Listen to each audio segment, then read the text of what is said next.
Are you ready to navigate the new way to work? Forbes Books presents Dare to Care in the Workplace with Kathleen Quinn Botaw.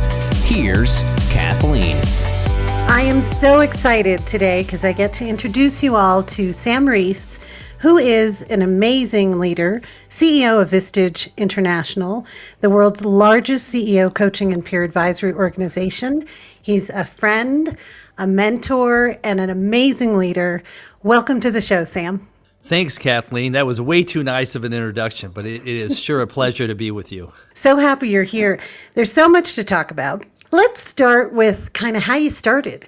Tell us a little bit about your journey as a leader and a mentor to others.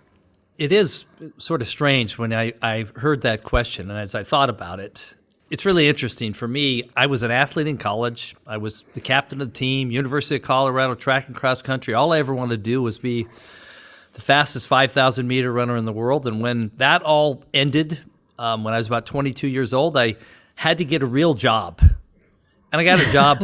I got a good job selling, and I was selling copiers for Xerox. I mean, it was a great job, but it wasn't anything I was passionate about. So I sort of thought maybe my career and work is going to be a lot more boring than my career as an athlete. But then things changed. I got my first sales management job when I was about 28 years old, and I went, "Are you kidding me? This is awesome. This is just like being the captain of the team."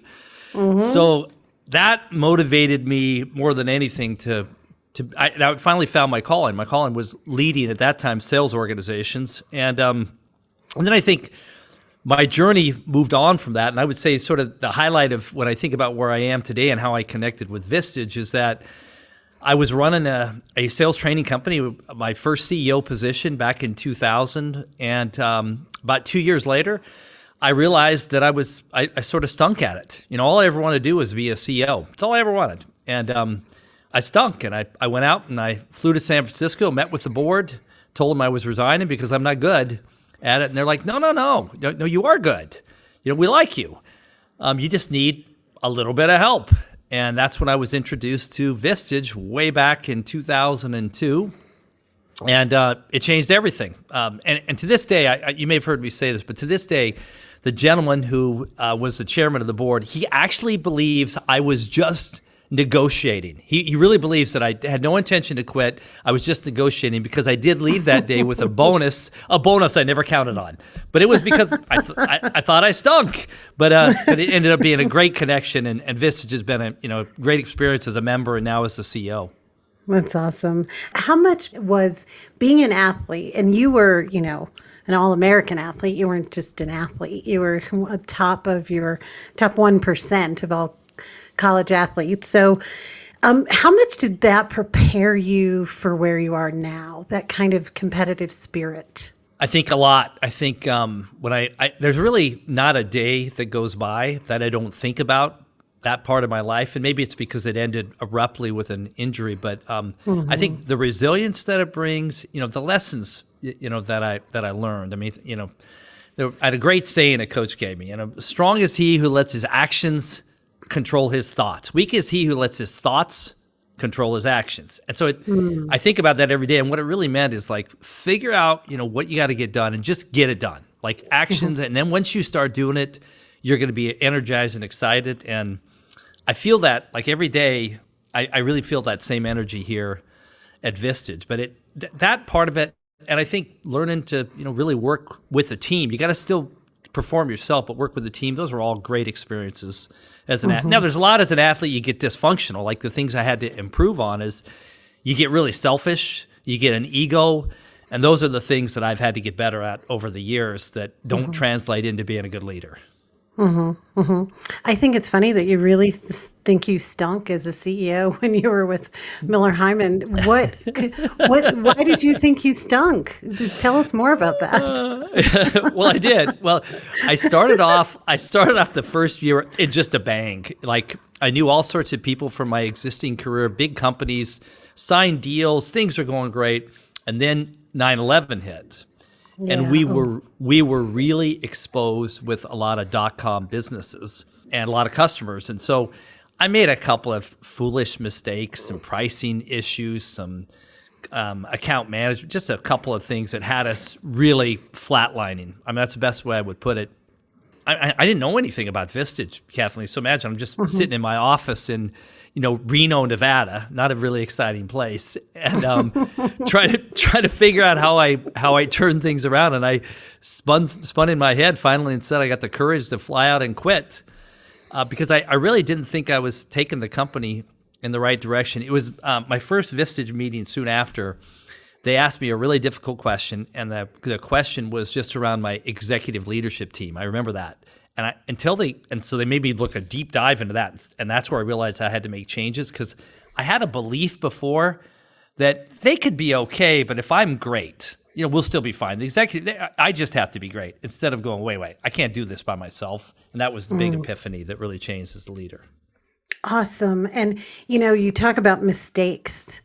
And when people see you as CEO of Vistage Worldwide and everything you've done, people see us where we are. How many mistakes have you made along the way? Come on.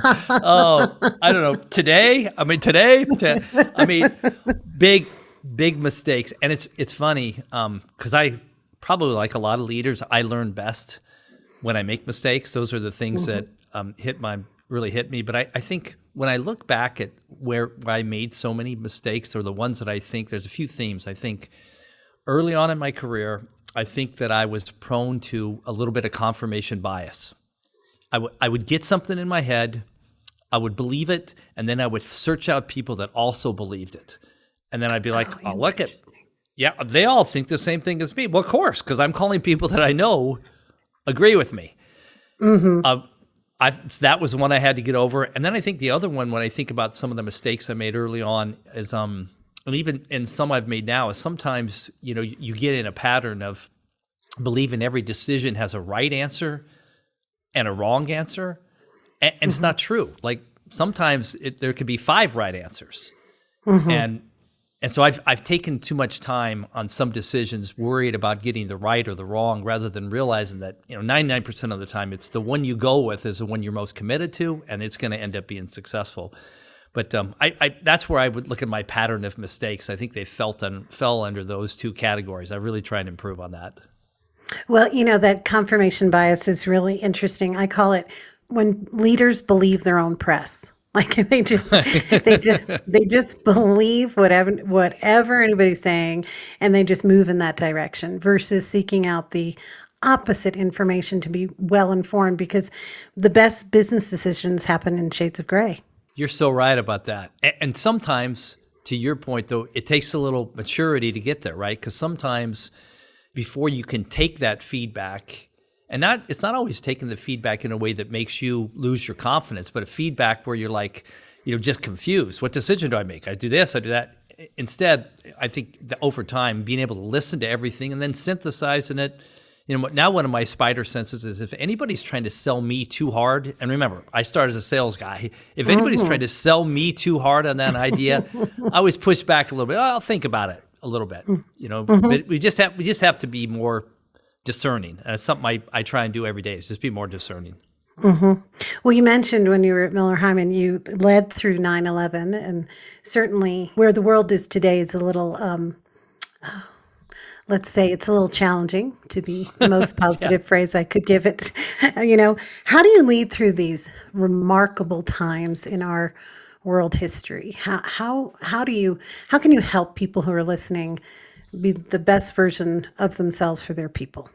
Thank you for asking that question. That's something that I feel really passionate about. Like in tough times as leaders, that's when we really got to step up. And in Miller Hyman, I had the tough times of the recession or the great financial crisis in 2009. We had COVID here recently, and I think my playbook is really a couple things. I think my playbook is that really just being focused on, this may sound boring, but being focused on mission, vision, and purpose, making sure that ends up being the North Star, setting shorter term goals, like not having people so worried about how this impacts the next 2-3 years, like just setting the shorter term goals, the shorter sprints, so we can see what progress, and then being really, really, really open and transparent the entire time, like not thinking that somehow you're the paternalistic leader that can't give people good news and bad news. Like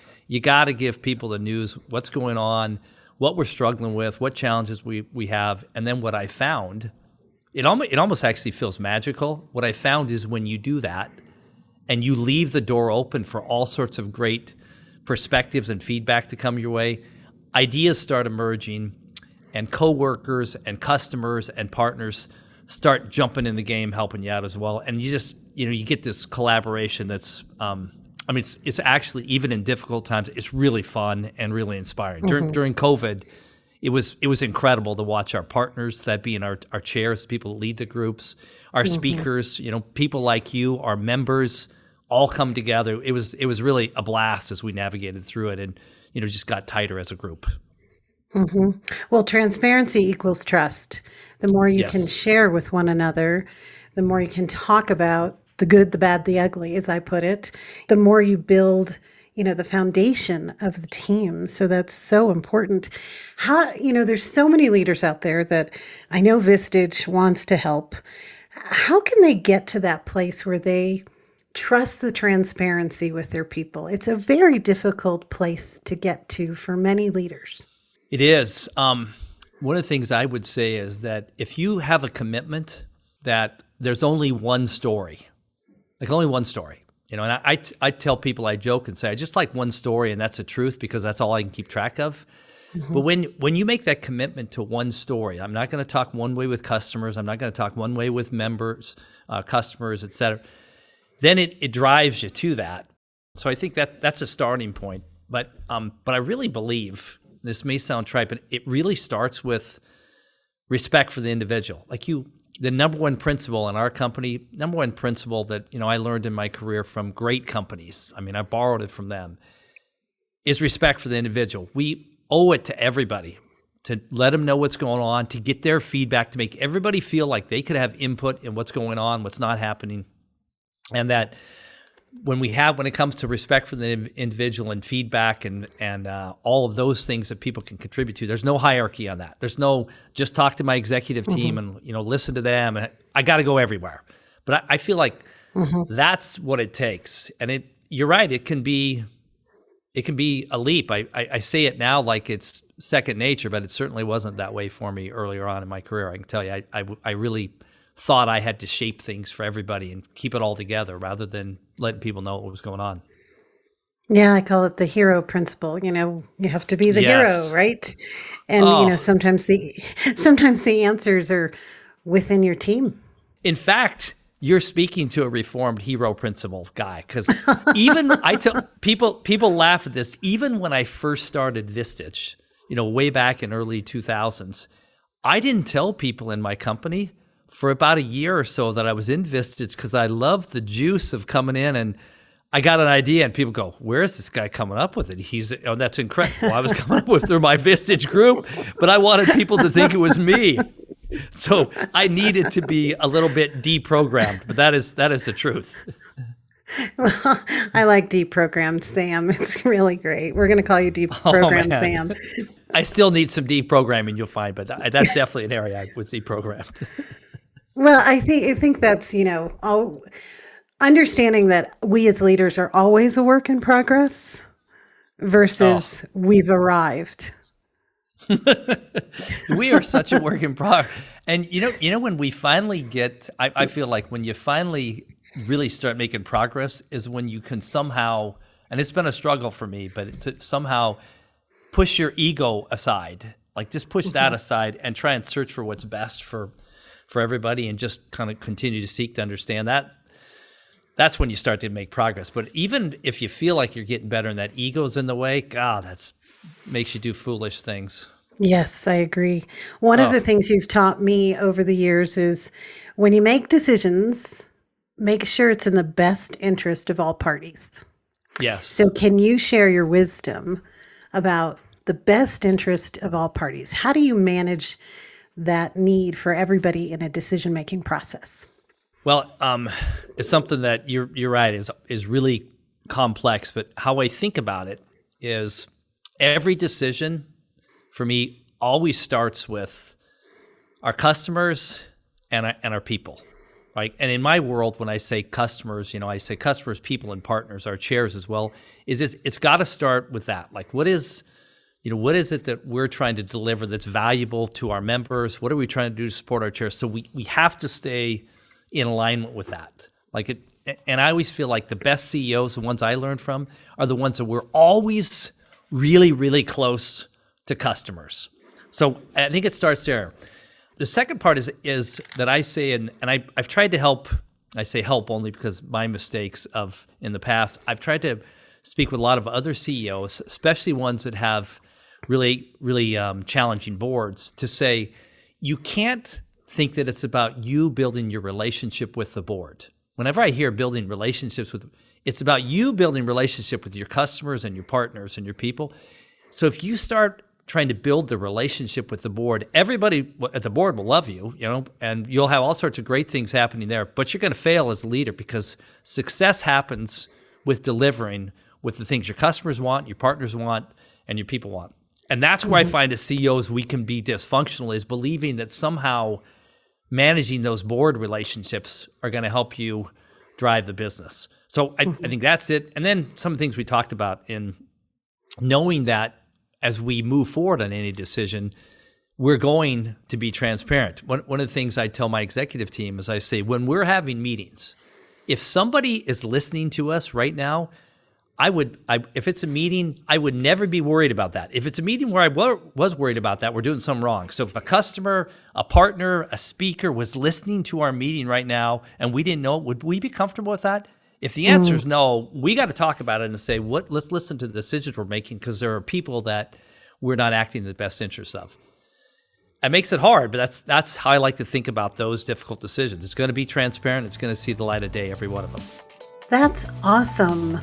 And I want to get into how you help people muster up the courage to make those tough decisions, but we have to stop here. Coming up on the next episode of Dare to Care in the Workplace with Sam Reese, the CEO of Vistage, Sam shares how joining his organization can empower leaders to grow and thrive. We've operationalized the way great leaders really learn and run their businesses. And it starts with this belief that other people, other CEOs sitting around the table that are going through the same challenges and experiences you are going to have incredible wisdom that you can learn from. This has been Dare to Care in the Workplace. To connect with Kathleen, go to KathleenQuinnBotaw.com. Kathleen's book, Dare to Care, is available wherever books are sold. Dare to Care in the Workplace is a production of Forbes Books.